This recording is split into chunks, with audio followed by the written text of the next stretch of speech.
하루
지금 생명 다양성 파괴와 멸종에 직면한 7개종을 대표하는 동식물들이 입장하였습니다. 포유류는 삭, 조류는 도루미, 양서류는 금개구리, 조류는 가시고기, 곤충은 장수하늘소, 무척주 동물은 울릉도 달팽이, 식물은 매화 마름입니다. 우리 함께 멸종되어가는 야생 동물들의 아픔을 생각하며 창조주 하나님께 마음 모아 예배 드립시다.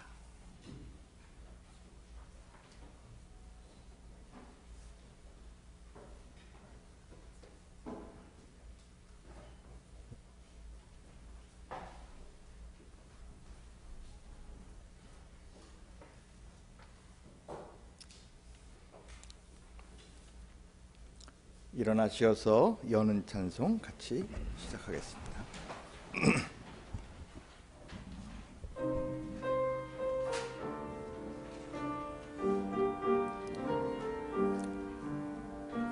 오소서 오소서 평화의 임금 우리가 몸 이루게 하소서.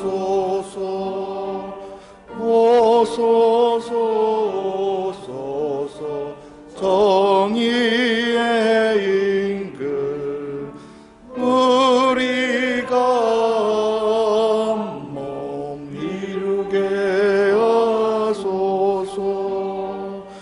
오소서 오소서 생명의 임금 서리가 몸 이루게 하소서.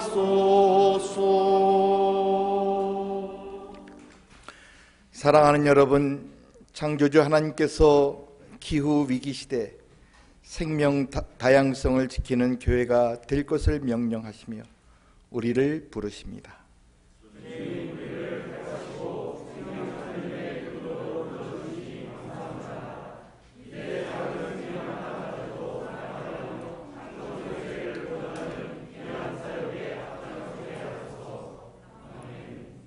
함께 477장 찬송 부르시겠습니다.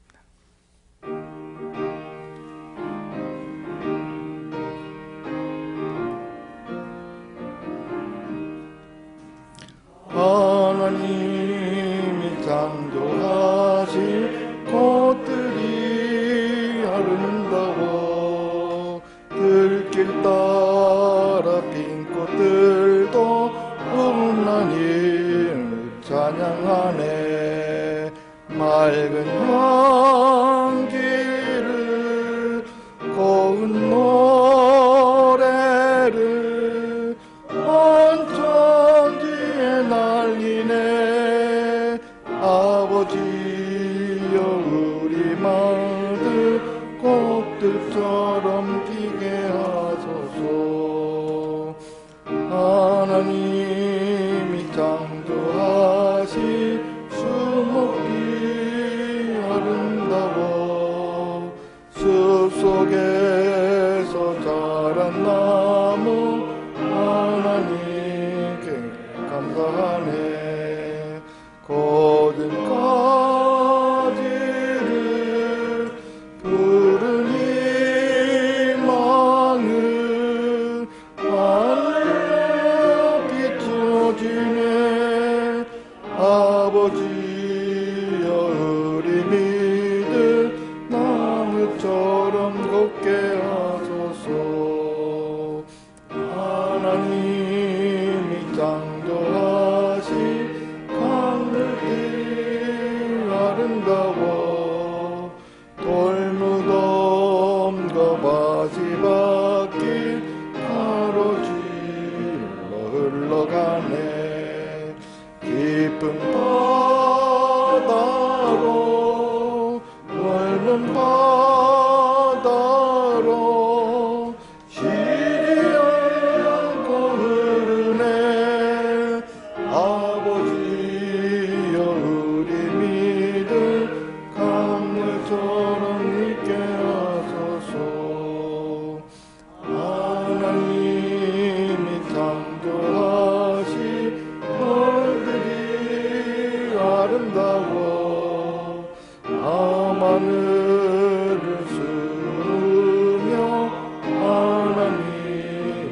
경외하네.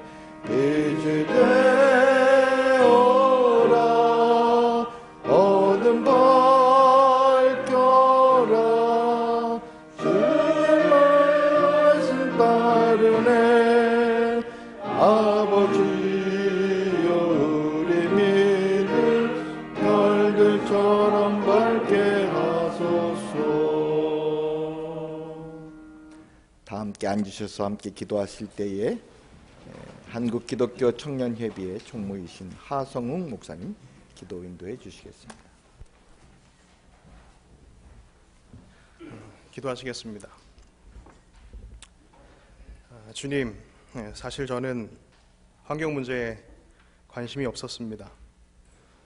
간혹 TV에 환경 관련 뉴스나 환경 다큐멘터리가 나와도 한 귀로 듣고 한 귀로 흘려보내기 일쑤였습니다. 내 인생과 내일을 챙기기도 바쁜 시절인데 기후 문제라니, 멸종 문제라니 사실 제 삶에, 제 피부에 절실하게 다가오지도 않았습니다. 기독교 신앙이 왜 환경 문제에 관심을 가져야 하는지도 납득이 가지 않았습니다. 어차피 영원하지 않을 세상, 예수 잘 믿고 신앙생활 잘 하다가 천국 가는 게 제일 좋은 거라 생각했습니다.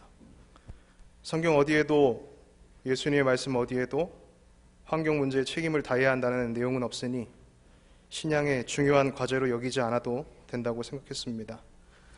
부끄럽지만 저의 신앙은 그런 수준이었습니다. 그러나 주님, 이상하게도 성경의 문자가 아닌 성경의 정신을 헤아릴수록 예수 그리스도에 대한 믿음이 아닌 성육하신 예수 그리스도의 삶을 마주할수록 우리가 왜 기후 문제를 이야기해야 하고 우리가 왜 멸종 위기를 안타까워해야 되는지 머리로 이해가 가고 가슴으로 납득이 가기 시작했습니다. 성경이 말하는 하나님 나라가 죽어서 가는 저 너머의 세상이 아니라 실은 우리가 살아 숨쉬며 우리가 두 발로 딛고 있는 바로 이 땅이라는 사실을 알았을 때 기후위기와 멸종위기에 눈길 한번 주지 않고 마음속으로 염려 한번 하지 않았던 제 삶이 한없이 부끄러워지기 시작했습니다. 예수님께서 정말로 가르쳐 주신 것이 단지 잘 믿어서 천국 가는 것이 아니라 이 세상에 존재하는 모든 생명을 풍요롭고 이롭게 하라는 것임을 깨달았을 때 개인적인 신앙에 몰두하여 아파하는 이 세상 피조물들의 신음소리에 전혀 반응하지 않았던 제 자신에게 실망하기 시작했습니다. 하지만 주님, 이제라도 알게 하셨으니 감사드립니다. 이제라도 참되고 책임있는 신앙의 길을 깨닫게 하셨으니 감사드립니다. 성경 속에 게시된 하나님의 정신이 무엇인지 알았고 예수 그리스도의 삶 속에 게시된 생명의 삶이 무엇인지 알았으니 이제 말로, 마음으로, 삶으로 동참하겠습니다. 생명을 살리고 생명을 풍성하게 하신 하나님의 뜻을 따라 기후위기가 멸종위기를 포함한 모든 환경 문제에 관심을 갖겠습니다. 마음을 쓰고 삶으로 가담하겠습니다. 이미 일그러진 세상, 속절없이 무너지고 있는 세상을 방치하지 않겠습니다. 신음하는 피조물들을 보며 아파하시는 주님의 눈물을 조금이라도 닦아드리겠습니다. 보시기에 아름답다 말씀하신 세상을 회복시키기 위해 뜻을 함께하는 동료를 모으고 실질적인 방법을 찾겠습니다. 더불어 하나님의 몸된 교회가 그 일에 앞장설 수 있도록 설득하겠습니다. 그러니 주님, 우리에게 힘을 주십시오. 변하지 않는 세상, 여전히 절망적인 세상을 살면서도 희망을 놓지 않게 해주십시오. 우리가 가는 길이 힘들고 고된 길이라도 주님이 기뻐하시는 길이라면 주님이 지켜주신다는 믿음 아래서 책임있는 신앙의 길을 용기 있게 걸어가게 해주십시오. 오늘 이 예배가 이 일들을 결단하는 예배가 되게 해주십시오. 예배를 채우는 오늘 우리들의 모든 몸짓이 결단과 다짐의 몸짓이 되기를 소망합니다. 모든 생명을 사랑하시며 모든 생명을 풍요롭게 하시는 주 예수 그리스도의 이름으로 기도드립니다. 아멘.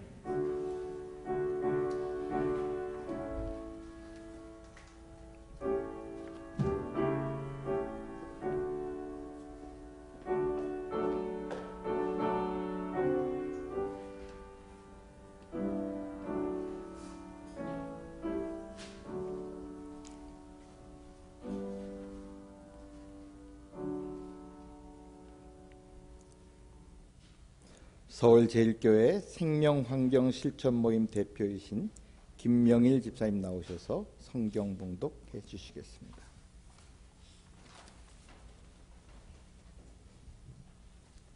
오늘의 성경 말씀은 예레미야 12장 4절입니다. 이 땅이 언제까지 슬퍼하며 들녘의 모든 풀이 말라 죽어야 합니까?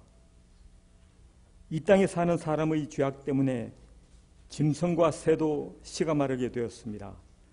사람들은 자기들이 무슨 일을 하든지 하나님께서 내려다 보시지 않는다고 말하고 있습니다.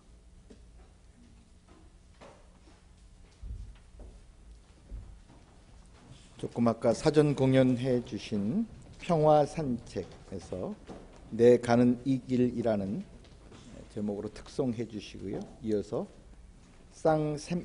쌍샘자연교회 백영기 목사님 나오셔서 생명은 꽃처럼 인생은 향기처럼이라는 제목으로 오늘 설교 말씀해 주시겠습니다.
요즘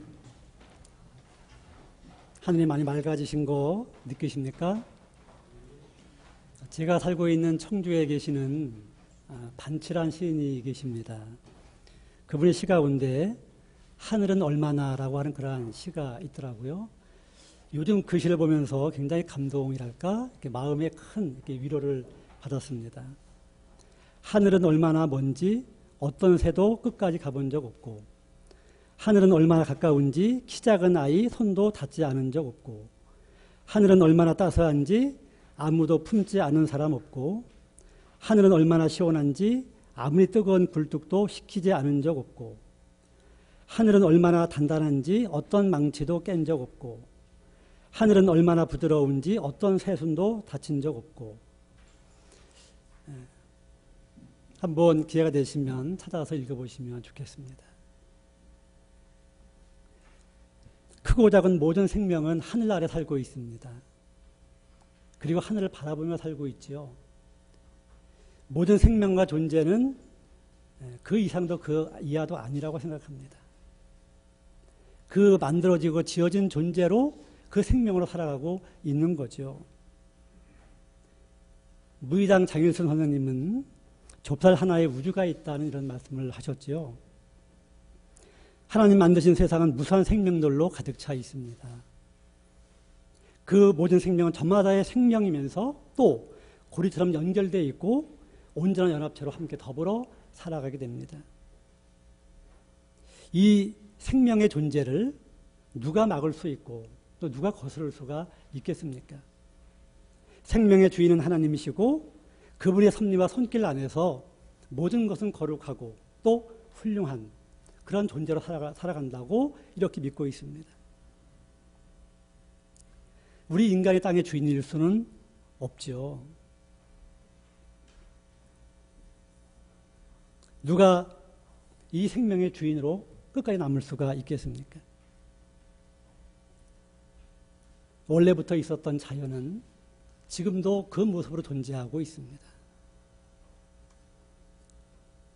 잠깐 사는 우리 인간들이 이 땅에 살면서 우리가 땅에 금을 긋고 또 우리가 무엇을 만들고 세우면서 그러면서 우리가 주인인 척 행세해 온 것이 사실입니다. 우리가 지금 함께 나누고 있는 이 코로나 문제, 이것으로 일단 지구가 멈췄죠. 저는 이 코로나19의 이 상황을 보면서 어쩌면 이 현대판 바벨탑이 아닌가 이런 생각을 해봤습니다. 인류가 끊임없이 쌓아 올렸던 모든 것을 순간 멈추게 하고 지역이 모자라 지구가 한 마을처럼 이렇게 살아가고 있잖아요. 그 모든 것이 그냥 일순간에 멈추고 말았습니다. 우리의 의지와 우리의 욕망과 우리의 모든 것들을 순식간에 모든 것을 흐트러 놓으셨죠. 너무 작아서 감지할 수조차 없는 바이러스가 이렇게 인류의 패턴을 바꾸고 있습니다.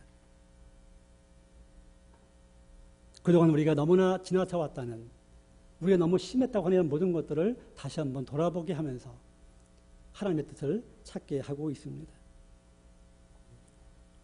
최재천 교수님은 그런 말씀하셨죠.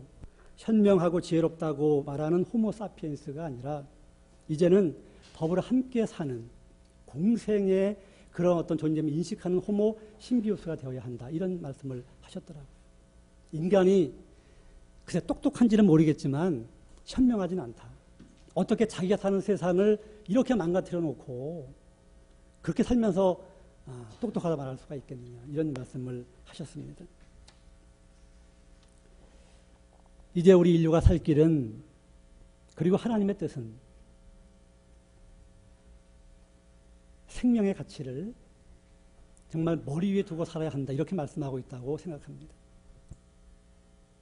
생명의 가치를 무엇으로 우리가 비교하거나 또 견줄 수 있겠습니까? 하늘 아래에 큰 생명, 작은 생명이 있을 수 있는 건가요? 도대체 무엇을 기준으로, 어떤 것을 근거로 큰 생명, 작은 생명, 또 소중한 생명, 소중하지 않은 생명을 나눌 수가 있겠습니까? 덩치가 커서, 또는 존재가 작아서, 또는 뭐 권력이 높고, 또는 부자라서 그 생명은 귀한 것이고, 가난하면 생명이 하잘 것 없는 그런 건가요? 주님은 생명의 무게를 천하와도 비교할 수 없다는 그런 의미의 말씀을 하셨습니다. 저는 마태복음 13장에 있는 이 알곡과 가라지의 이야기를 보면서 그런 생각이 들었어요. 주님, 가라지를 뽑을까요? 이렇게 이야기했을 때 아서라, 자칫 가라지를 뽑다가 알곡까지 뽑을까 염려된다. 이런 말씀하시면서 그 알곡의 소중함을, 그것이 잘못될까 봐 이게 전전긍긍하신 주님을 볼 수 있다고 생각합니다. 정말 이런 정도까지 내 생명과 내 목숨이 소중한 것처럼 다른 모든 생명이 소중하고 귀하다는 그런 마음을 우리가 다시 한번 생각해야 된다고 봅니다. 정말 그 어떤 것보다도 생명의 가치를 우리들의 머리 위에 두고 살아야 한다, 이런 생각을 해봅니다. 목숨도 수단이 되고 또 돈의 방편이 되는 이 안타깝고 허술한 세상을 우리가 살고 있지요. 사실 우리 한국교회는 입으로는 복음과 생명을 이야기했지만 부끄럽게도 성공과 또 물질을 앞세운 것이 사실입니다. 많은 사람들이 교회와 세상이 뭐가 다르냐는 이런 이야기할 때 정말 많이 부끄러웠습니다. 다시금 이 생명을 우리들의 머리 위에 두지 않으면, 생명의 가치를 그렇게 우리들의 최고의 자리에 두지 않으면 우리 교회에는 정말 설 자리가 없고 또 하나님의 뜻은 우리 가운데 나타날 수 없다고 생각해 봅니다. 고려의 최영 장군이 황금보기를 돌같이 하라는 그런 말씀을 했죠. 정말 우리 교회가 또 우리 기독교 신앙이 생명을 가장 우선순위에 둘 수 있는 그런 우리들이 되어야 하겠습니다. 모든 생명이 다 소중하지만 그중에 특별히 작고 낮고 약한 생명, 그렇게 보여지는 생명들이 있습니다. 근데 이 모든 것은 전 뿌리와 같다고 생각합니다. 자연에 보면 이 약육강식이 가장 극명하게 존재하고 있지만 다 저마다 살아가는 삶의 방식과 법칙과 또 균형과 조화가 있음을 보게 됩니다. 맹수들도요, 배가 고플 때만 잡아먹는다고 하죠. 아무리 힘이 세고 아무리 그가 모든 것을 다 잡을 수 있어도 필요할 때만 사냥을 하고 또 그렇게 자기의 필요를 채운다고 합니다. 창고 같은 것이 필요가 없죠. 자연의 순리와 합리에 따라 모든 것을 살아가고 있기 때문입니다. 모든 생명은 그렇게 그물망처럼 연결되고 조화와 균형을 이루면서 살아갑니다. 참으로 신비롭고 경탄할 지경이지요. 문제는 우리 인간입니다. 인간의 욕심과 욕망의 끝은 과연 어디일까? 진정 더불어 살고자 하는 그런 마음들이 우리에게 있는가? 지금 우리가 버리고 있는 일들이, 또 우리가 달려가고 있는 그 길이 과연 어떤 길인지 우리는 정말 알고 가고 있는가? 한번 물어보게 됩니다. 우리 기독교 신앙은 또 주께서 우리에게 알려주신 그 말씀의 비밀은 드러나지 않는 것을 정말 소중히 여기고 작은 게 정말 귀하다는 것을 인정하는 거죠. 그것이 주께서 우리에게 알려주신 복음이라고 생각합니다. 우리의 신앙이, 우리의 교회가 이렇게 말할 수 있으면 좋겠습니다. 창조의 은총과 섭리를 보면서, 그러면서 눈에 보여지는 것이 전부가 아니라 오히려 눈에 보여지지 않는 것을 더 소중히 볼 수 있는, 작은 것을 더 귀하게 여길 수 있는 그러한 우리의 교회가 되어지면 좋겠습니다.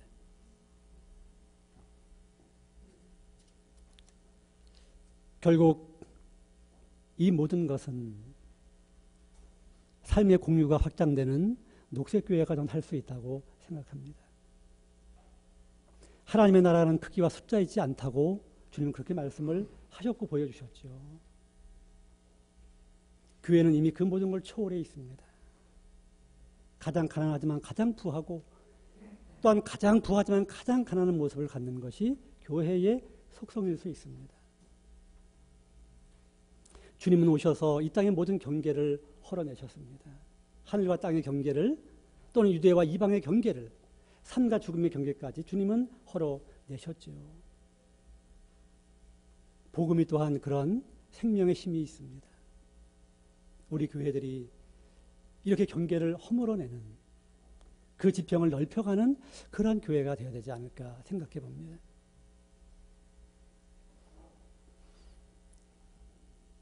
어쩌면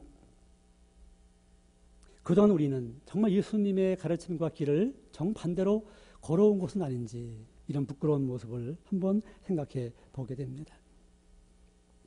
이제 우리 녹색교회는 사람과 사람은 물론 사람과 자연까지 우리들의 모든 삶의 그 자리에 모든 생태계까지 거룩한 하나님의 뜻과 하나님의 귀한 것들이 담겨져 있음을 믿고 고백하는 그런 교회들이죠.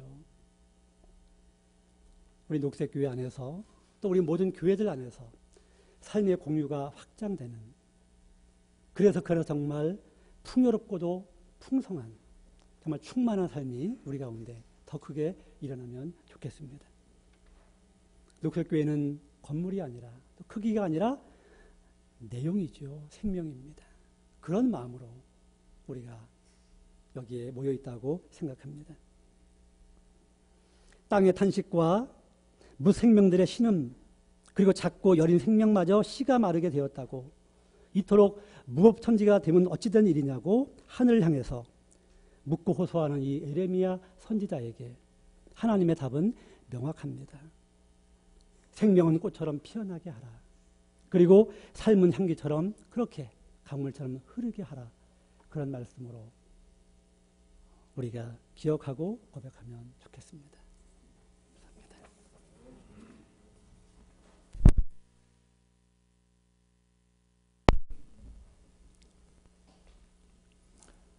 이 시간은 멸종위기에게 보내는 편지를 듣는 시간입니다. 생명살림의 편지는 홍천의 동면교회 어린이들과 어르신이 이웃 생명의 다양성을 생각하며 쓴 편지를 듣는 시간입니다. 고시연 차정현 어린이는 텃밭에서 영상편지로 이 시간 보내왔고요. 김만자 권사님은 이곳에 오셔서 직접 편지를 낭송해 주시겠습니다. 먼저 영상편지 같이 보시고 그 다음에 권사님의 편지 귀 기울여서 들어보는 시간 갖겠습니다.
안녕하세요. 저는 홍천 동면 감리교에 다니고 있는 김만자입니다. 이름이 재미있지요? 저는 이제 제 소개부터 잠깐 드리자면 그 어릴 적부터 그렇게 꽃을 좋아했는지 모르겠어요. 그래서 이제 뭐 그때는 농사 짓느라고 저에게 여분의 땅을 주지 않으시더라고요. 그래서 제가 이런 뚝이 남아있는 곳에다가 돌담을 싸가지고 거기 여분이 생겨서 거기다 심었습니다. 그런데도 혼났어요, 할머니한테.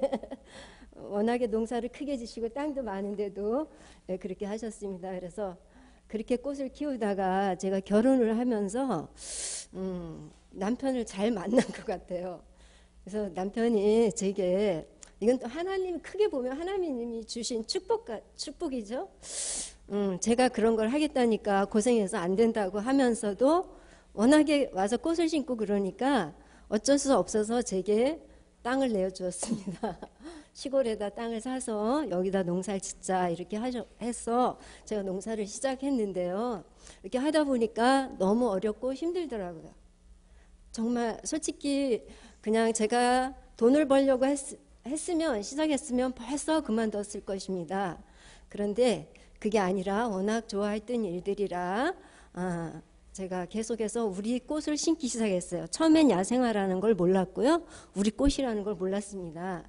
그런데 좀 자라면서 이렇게 산골짜기를 들어가 보니까 너무나도 청초하고 아름답고 색깔이 어떻게 이렇게 예쁜 우리 꽃들이 있는지 정말 놀라서 그때부터 우리 꽃을 심기 시작했지요. 그래서 제가 이제 그래서 이렇게 산골에서 살게 된 영상 편지 같이 이렇게 잠깐 읽어드리고요. 어떤 식물들이 있는지도 잠깐 소개해드리겠습니다. 생명 살림의 편지인데요. 저는 시골 산골에서 자랐다고 아까 말씀드린 것처럼 지금까지 그래서 농장에서 살게 되었는데요. 그 속에서 피어나고 지고 1년 동안 또 12달 동안 볼 수 있는 제게 드려진 자연의 그냥 하나님이 주신 그냥 풍경을 다 볼 수 있다는 거죠. 거기에다가 제가 특별히 키우는 꽃들, 또 사라져가는 우리 꽃들, 이런 것들을 꽃사랑이라는 모임에 들어가서 함께 친구들과 이렇게 기르고 있습니다. 그래서 저희는 이제 그 꽃사랑에서 자랑하는 것이 하나 있는데요. 우리 꽃을 기르고 있다는 거예요.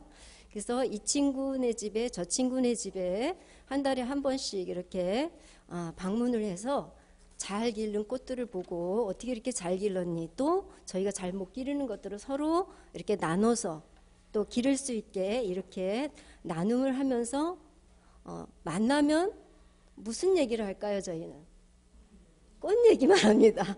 결국 다른 얘기에다 도로 꽃 얘기로 돌아갑니다. 그러다 보니까 이 모임이 지금 제가 얼마가 됐는지 모를 정도로 오래됐는데도 아직도 만남이 이어지고 있습니다. 그래서 제가 오늘은 저희 농장에서 기르고 있는 꽃들을 좀 이렇게 하나하나 이렇게 읽어드릴게요. 한번 들어보시고 들었었던 그런 적도 있으신 그런 꽃들일 겁니다. 저는 이 꽃 이름을 지신 분들도 참 어쩌면 이렇게 순수하게 아름답게 지었는지 정말 지금 지으라면 저는 어떻게 지을까? 못 지을 것 같아요. 이렇게. 그래서 제가 저희 꽃들을 한번 읽어드려 보겠습니다. 가장 먼저 핀다는 복수초요. 가장 먼저 펴서 복수초라고 했을 것 같습니다. 정말 복이 되는 꽃이고요. 노루기, 한계령풀, 깽깽이. 깽깽이라는 거는요, 개미가 그 씨앗에 붙어 있는 이렇게 단 성분이 조금 있답니다. 그걸 물고 가다가 이렇게 떨고 나서 그곳에서 나왔다 해서 깽깽깽 가면서 나왔다 해서 깽깽이 풀이라고 했답니다. 그런데 얼마나 아름다운지 한번 나중에 검색하셔서 찾아보세요. 얼마나 아름다운 꽃인지. 예, 이렇게 얼레지, 앵초, 수선화, 동이나물, 수리쟁이, 할미꽃, 천리치마, 금낭화, 바람꽃, 현오새, 중예무릇, 비비추, 개미취, 제비꽃, 원추리, 해당화, 서부해당화, 피나물, 매미꽃, 삼지, 구엽초, 산철쭉, 의아리꽃, 큰꽃 의아리, 바이소꽃, 나리꽃 등 이렇게 여러 가지의 꽃들이 있고요. 또 동작꽃, 초롱꽃, 기린초, 수고, 불도화, 노로줌, 쥐오줌풀, 망종화, 양귀비, 골무꽃, 용머리꽃, 붓꽃, 창포, 인동초, 수련의 종류도 꽤나 많습니다. 바늘꽃, 물매화, 구절초, 용담, 물레나물, 모시대, 부추꽃, 꽃범의꼬리, 국화, 먼부채. 제가 이걸 일일이 읽어드리려 그러네요. 금강초롱. 그런데 여기서 특수한 것도 하나 이제 그거를 소개해드릴게요. 물매화라는 꽃은 여러분 생각하시기에 어디에 잘 살 것 같아요? 물가에. 그렇죠. 제가 박수를 보내고 싶은데 이제 이렇게 생략을 하고요. 정말 물가에서 1m만 떨어져도 못 삽니다. 그렇게 물 바로 옆에 잔잔한 곳에 살아야 되는데 그런 여건이 그렇게 많지 않잖아요. 그러니까 뭐 백록담에나 가야 천지 쪽에나 가야 그런 잔잔한 물가가 있지 않을까 싶고 제가 그곳에도 다 다녀왔습니다. 야생화 보기 위해서 다녀왔는데 그래도 제가 갔을 때 물매화 꽃은 못 봤고요. 계절적으로 안 맞았고요. 그래서 그곳을 제가 하면서 관심 깊게 이걸 꼭 키우고 싶었어요. 너무 단아한 꽃이고 너무 깨끗한 꽃같이 보였어요. 그래서 말 그대로 그것을 물매화가 살 수 있는 곳을 만들었죠.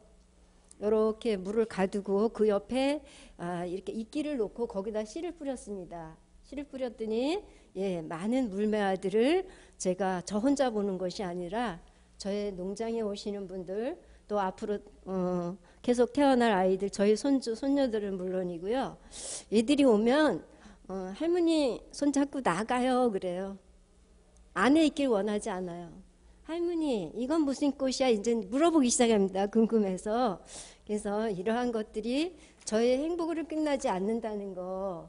그래서 지금은 이제 현재 제가 이렇게 뭐 알뜰하게 아주 깨끗하게는 못 가꿨습니다. 워낙 풀이라는 것을 그래서 이 풀도 하나의 생명체이긴 하지만 또 꽃을 키우려면 풀을 뽑는다는 마음의 아픔은 있었어요. 그러나 이제 이 꽃을 우리나라 야생화들을 잘 키워내려니까 백록담이 아니고 천지가 아닌 곳에서 이런 야생화를 지키려니까 풀을 뽑고 있는 건 마음이 아프지만 이렇게 정리를 해가면서 우리 꽃을 심고 있습니다. 그래서 언젠가 기회가 되시면 여러분들도 이러한 좋은 식물들을 보시면 그때 이런 꽃이 아니었는가 아마 이렇게도 보시면 좋겠고요. 그래서 또 특히나 저희 이제 시골에는 제가 이제 땅을 여기저기 찾아다니다 여기다가 자리 잡았다 그랬는데요. 여기에 자리 잡은 건 또 저만의 생각은 아니었던 것 같아요. 하나님께서 역사하셔서 동면 감리교회라는 곳에 처음에는 이제 주일날 일하러 올 때만 교회를 갔습니다. 근데 가서 예배를 드리는데 목사님께서 친환경 또 농부 목사셨습니다. 그래서 다른 사람들은 제가 처음에는 홍천 감리교회를 다니다 춘천을 갔으니까 다시 오면 홍천 감리교회로 오라 그랬어요. 그런데 전 그 말이 너무 싫었어요. 저희 교회에 조그만 교회가 있는데 교회 수도 많지 않은데 옛날 친구가 있다고 그 교회를 가면 제 마음이 그걸 허락지 않았어요. 작은 교회에 일부러 우리가 가야 될 텐데 옛날에 다니던 교회로 오라는 말에 제가 그분들한테 한마디는 했죠. 우리 오히려 거기 교인 많으면 우리 교회로 좀 오세요라고 했는데 이렇게 작은 교회에서 우리 목사님께서 손수 농사를 지시며 친환경적인 농사를 지시니까 저희들이 더 마음대로 할 수가 없어요. 하나님과의 문제도 있지만 목사님께서 실천을 보여주시기 때문에 더 저희들이 약을 치고 이런 것들을 안 하면서 농사를 지으려고 하고 있습니다. 그래서 남편은 먹거리를 하고요. 저는 꽃을 하고요. 근데 이제 뭐 저 작은 아이가 이곳에서 많은 분들이 와서 꽃을 보았으면 좋겠다라고 해서 조그만 카페도 하나 열고요. 이제 오픈을 막 했습니다. 그래서 저는 이 꽃을 하면서 지치지 않는 에너지가 또 생겨서 여러분들한테도 이렇게 오늘 서서 말씀드릴 수 있었다는 것, 하나님을 믿었기에 또한 이런 식물을 가꿀 수 있어서 또 그러면서 행복을 작은 데서 느끼면서 제가 몸소 어려움을 겪지만 하고 나간다는 데에 대해서 오늘 하나님께 감사를 드리면서 인사를 마감하겠습니다. 감사합니다.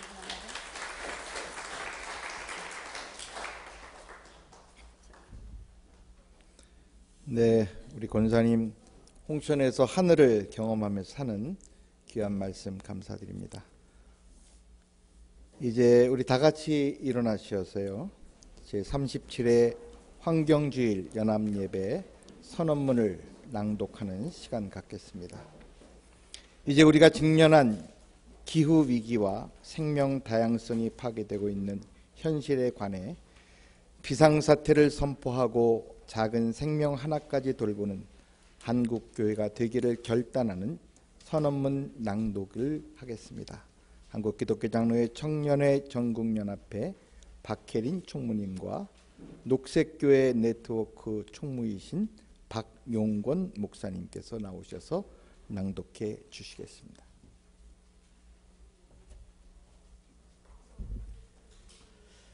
기후위기 비상사태, 한국교회는 작은 생명 하나까지 돌보는 자가 되어야 합니다.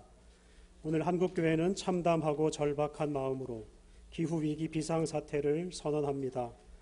지금 우리는 누구도 겪어보지 못한 기후재난 가운데서 살아가고 있습니다.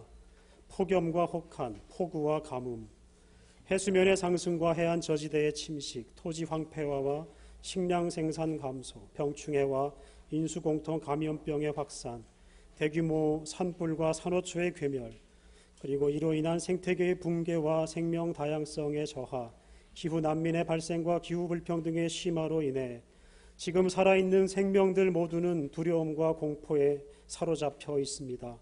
교회는 지구 곳곳에서 발생하고 있는 이 엄청난 재앙들로 인해 생명으로 가득했던 하나님의 창조 세계가 무너지고 있음을 바라봅니다.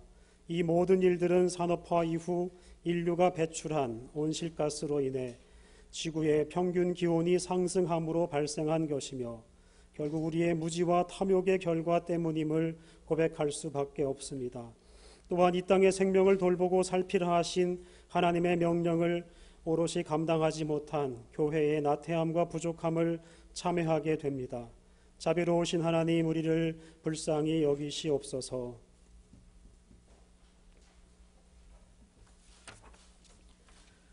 우리는 성서와 신앙의 전통에 비어서 지금 우리에게 닥친 기후의 위기 해결이 단지 눈앞의 위기를 모면하고자 하는 임시 방편으로서가 아니라 창조 세계의 온전한 모습을 회복하고자 하는 신앙의 결단과 공동체적 변화로서 가능하다는 것을 깨달았습니다. 때문에 우리는 그동안 우리가 가져왔던 인간 중심의 삶, 경제 우선의 사회체제가 기후위기의 근본적인 원인임을 기억하며 생명 중심의 삶, 생태사회로의 대전환을 이루기 위한 노력이 그리스도인들과 교회에 주어진 가장 긴박하고 가장 위중한 사명임을 고백합니다. 이제 우리는 제37회 환경주의를 맞아 창조 세계의 온 생명을 혼돈으로 몰아넣은 기후위기 비상사태 가운데 교회를 창조 세계의 작은 생명 하나까지 돌보는 자로 부르신 하나님의 뜻을 온전히 따르는 일에 모든 정성과 힘을 쏟고자 합니다. 이에 우리는 먼저 우리 사회에 간절히 요청합니다. 우선 정부가 지구 평균 기온 상승을 막기 위해 과감한 온실가스 감축 계획을 세우고 강력한 에너지 전환 정책을 수립하는 것을 강력히 요구합니다. 정부와 국회는 정파의 입장을 떠나 속히 기후위기 비상사태를 선언하고 기업, 노동자, 시민사회와 함께 기후위기 대응을 위한 범국가적 협의체를 구성하여 기후위기 상황에서 사회적 약자들의 피해가 최소화되도록 온 힘을 모아야 합니다. 나아가 우리 사회가 지구적인 기후 정의를 위해 기후 난민을 지원하고 기후 불평등을 완화하기 위한 국제사회의 상호 협력을 이끌어가며 멸종 위기에 처한 생물들을 보호하고 복원에 앞장서 생명 다양성의 회복을 위해 책임 있는 역할을 감당해 나가기를 바랍니다. 또한 우리는 한국교회 동역자에게 간곡히 요청합니다. 먼저 교회가 창조 세계를 온전히 돌보지 못함으로 인해 기후위기를 초래했음을 고백하고 회개하는 마음으로 우리 사회의 생태 정의를 세우기 위해 앞장서 주십시오. 이를 위해 각 교단과 온 교회가 힘을 합쳐 기후위기 기독교 비상행동을 조직하여 기후위기 대응을 위해 긴밀히 연대하고 협력함으로써 세상 속에서 교회의 책임을 다해야 합니다. 아울러 예배를 통해 창조세계의 온전함을 지키기 위해 부름받은 청지기로서의 사명을 함께 고백하고, 교육을 통해 생태적 감수성을 높여가기 위해 더욱더 노력할 뿐만 아니라 세계 모든 교회와 더불어 기후 약자들을 돌보며 생명 평화의 세상을 만들어가는 생태 환경 선교에 온 힘을 다해 주시기를 바랍니다. 요나 선지자가 포기하지 않고 하나님의 말씀을 선포했을 때 니느웨 사람들이 참여하였고, 결국 하나님께서 마음을 돌이키셨던 것처럼 기후 위기의 앞에 선 우리 모두의 참여와 변화를 향한 뜨거운 노력이 새로운 세상을 향한 희망이 될 것임을 기대합니다. 어둠의 자리에서 빛이 되어주시는 하나님의 인도하심이 항상 선한 일을 감당하는 이들과 함께 하실 것입니다. 아멘. 주여, 주 예수여, 속히 오시옵소서. 2020년 5월 26일 제37회 환경주일 연합예배 참가자 일동.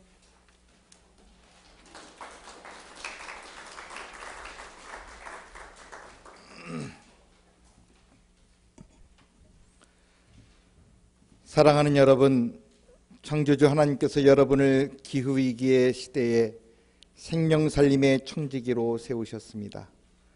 세상으로 나아가 있는 힘을 다해 생명살림과 창조질서 보존을 위해 힘쓰십시오.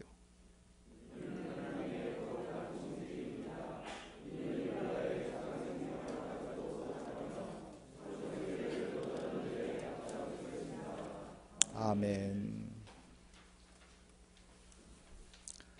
함께 파견 찬송 부르시겠습니다.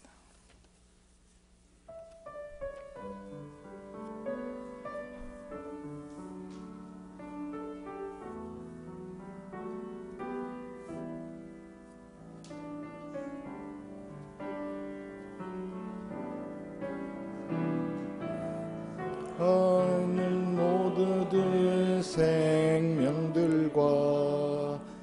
애틋한 노감을 나누며 그 안에 깃든 주 예수께 이길 수 있게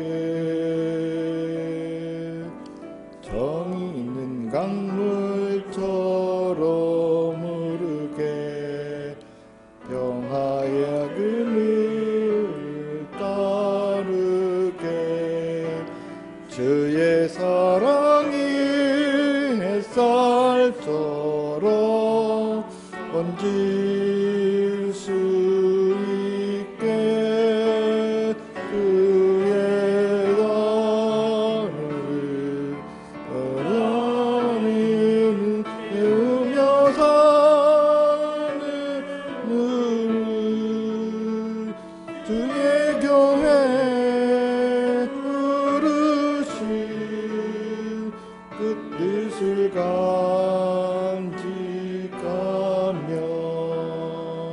사는 우리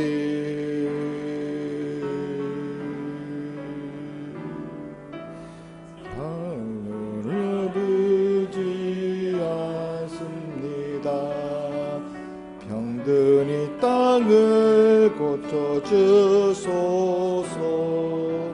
그보다 먼저 우리들을 씻어주소서. 내에 남겨진 고난을 배우며 사는 우리 주의 은혜 부르신 그 뜻을 간직하며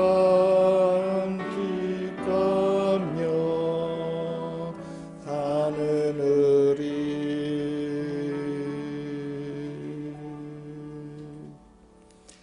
생명문화위원회 위원장이신 오동균 신부님 나오셔서 축복 기도해 주시겠습니다.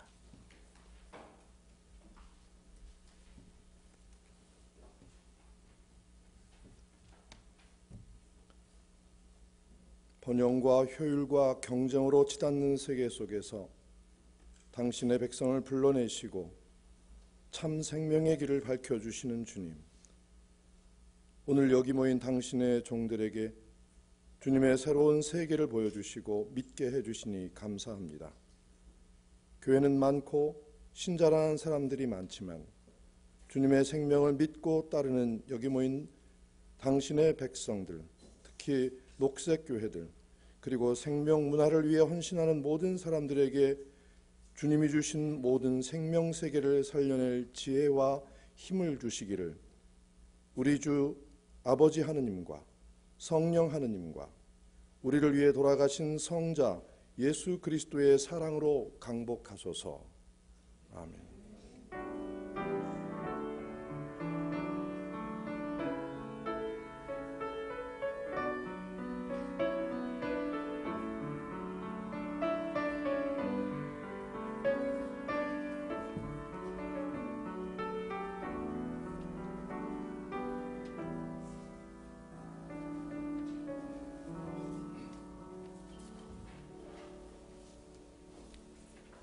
네, 편하게 자리에 앉아 주시고요. 이제 우리 한국기독교교회협의회 총무님이신 이용정 목사님 나오셔서 인사 말씀 전해 주시겠습니다. 여러분 반갑습니다. 오늘 환경주일 예배에 참여하신 여러분 모두에게 그리스도 안에 있는 만물의 생명의 풍성함이 넘치시기를 간절히 기원합니다. 우리는 사실 매일 이 독점과 사유화로 촘촘히 무장한 이 인간의 탐욕의 문명이 가난한 민중들과 자연의 세계를 희생 대가로 지불하면서 생명의 망을 파괴하는 현실을 목도하면서 살아가고 있습니다. 과잉 생산, 과잉 소비, 과잉 폐기라고 하는 오늘의 현대 문명의 그런 특징이 있음에도 불구하고 역설적으로 빈곤은 세계화하고 절대 빈곤이 구조화될 뿐만 아니라 자원이 고갈되고 자연 생태계가 파괴되면서 인류 공동체 전체는 공멸의 위기에 처해 있습니다. 코로나19가 진행되는 상황 속에서 자연이 되살아오는 모습을 보면서 경이로움을 느낌과 동시에 그 문제의 원인이 누구에게 어디에 있는가라고 하는 것이 너무나 명확하게 밝혀지고 있다고 생각합니다. 코로나19 위기가 진행되는 상황 속에서 우리는 이제는 제발 멈춰서라, 그리고 성찰하고 돌이키라는 하나님의 명령을 함께 들을 수 있었습니다. 상호 의존성을 회복하고 자기 비움이라고 하는 이 순환의 정의를 바르게 세워서 어떻게 파괴된 생명의 망을 새롭게 기원할 것인가, 그것을 통해서 지구 생명 공동체, 이 생명의 카운슬, 생명의 협의체를 어떻게 이 세상 안에 다시 복원할 것인가라고 하는 그 명령 앞에, 그 비전 앞에, 그 책무 앞에 우리 모두가 함께 서 있는 것이라고 생각합니다. 그동안 기독교 환경운동을 통해서 그 작은 디딤돌들을 마련해 오시고 오늘과 내일의 그 미래의 세대들이 지속 가능성을 위해서 동력을 제공하셨던 여러분 모두에게 깊이 감사를 드리고, 앞으로 이 땅의 모든 교회들뿐만 아니라 인류 공동체 전체가 생태적 회심을 하고 문명사적 전환을 이루기 위해서 녹색의 삶을 살아가는 그런 날이 속히 오기를 간절히 기원합니다. 오늘 이 환경주일이 그 역사를 이루는데 작은 디딤돌이 되었기를 바랍니다. 고맙습니다.